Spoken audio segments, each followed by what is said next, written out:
Հայաստանի բուհերը դեռ բավականին հեռու են ոչ միայն աշխարհի լավագույնների շարքին դասվելուց, այլև միջին ու միջինից ցածր մակարդակում գտնվողներից։ Օրերս հրապարակվեց տեղեկատվություն, ըստ որի աշխարհի հեղինակավոր վարկանիշային աղյուսակով Հայաստանի բուհերից եւ ոչ մեկը չի ընդգրկվել աշխարհում լավագույնը ճանաչված 1000 բուհերի ցանկում։ Փոխարենը դրանում ընդգրկվել են ԱՊՀ երկրներից բազմաթիվ կրթօջախներ, այդ թվում 7-ը Ադրբեջանից։ Հայաստանի Հանրապետությունում առնվազն 4 բուհ ընդգրկված կլինի միջազգային վարկանիշային աղյուսակներում։ Խոսքը Times-ի բարձրագույն կրթության աշխարհի համալսարանների վարկանիշով, աշխարհի համալսարանների QS վարկանիշով կամ աշխարհի համալսարանների ակադեմիական վարկանիշով սահմանված աղյուսակների լավագույն 500-ի մեջ ընդգրկվելու մասին է։ Սա հատված է Հայաստանի մինչև 30 թվականի կրթության զարգացման ծրագրից։ Պետության մոտեցումն այս խնդրին իր ելույթում վերջերս հաստատել էր նաև վարչապետը, այսինքն ոչ թե աշխարհում լավագույնը ճանաչված 1000-յակում, այլև 500-յակում ընդգրկվելու խնդիր է դրված։ Մենք խնդիր ենք դրել, որ մինչև 2030 թվականը Հայաստանի Հանրապետությունում ունենանք միջազգային վարկանիշավորման աղյուսակների լավագույն 500-յակում ընդգրկված առնվազն 4 բուհ,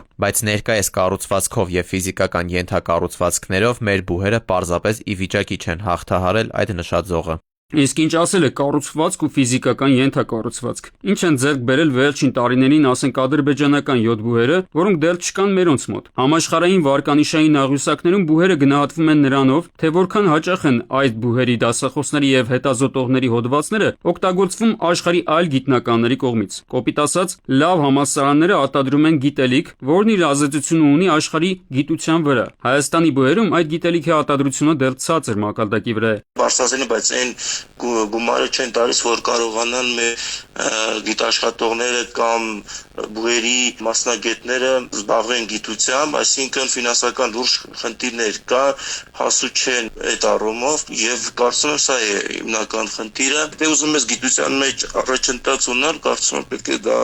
Ասես ֆինանսավորի, իսկ ցավոք սրտի մեր մոտ այդ բնակավարը այդքան էլ չի ֆինանսավորվում։ Համալսարաններում կադրային խնդիրներ էլ կան։ Երկրորդ կարևոր պատճառը միջազգային կապերն ու ճանաչումն է։ Լավ համալսարանները ներգրավում են օտարերկրյա ուսանողների ու դասախոսների, իրականացնում են բազմաթիվ միջազգային ծրագրեր եւ համատեղ հետազոտություններ, ինչի շնորհիվ դառնում են տեսանելի ու ճանաչելի ողջ աշխարհում։ Հայաստանի բուհերը հիմնականում ավելի փակ համակարգում են աշխատում։ Օտարերկրյա մասնակցությունը քիչ է եւ միջազգային համագործակցությունը սահմանափակ է, ինչի հետևանքով էլ դրանց անունի եւ ազդեցությունը գլոբալ մակարդակում ճանաչելի չէ։ Միջազգային համագործակցությունը շատ թույլ է մեզ մոտ, իհարկե կան բուհեր, որոնք սեփական միջոցներով կարողանում են դա անել, բայց այդ բավարար մակարդակը չկա դասախոսների վերապատրաստման մասին եմ խոսում, միջազգային փորձի պակաս կարող է լինել, մեր մոտ այդքան էլ միջազգային համագործակցությունը շատ ցածր է։ Երրորդ հիմնական պատճառը ֆինանսավորումն ու ռեսուրսներն են։ Աշխարհի առաջատար համալսարանները ունեն մեծ բյուջեներ, որոնք ներդնում են լաբորատորիաների, ժամանակակից տեխնիկայի, հետազոտական կենտրոնների եւ լավագույն մասնագետների վրա։ Այդ ռեսուրսների շնորհիվ նրանք կարողանում են ստեղծել բարձր մակարդակի գիտություն եւ կրթություն։ Հայաստանում ֆինանսական հնարավորությունները համեմատաբար սահմանափակ են, եւ բուհերը չեն կարող նույն չափով զարգացնել իրենց գիտական ու կրթական միջավայրը։ Արմեն Աթալյան, ժամը լրատվական։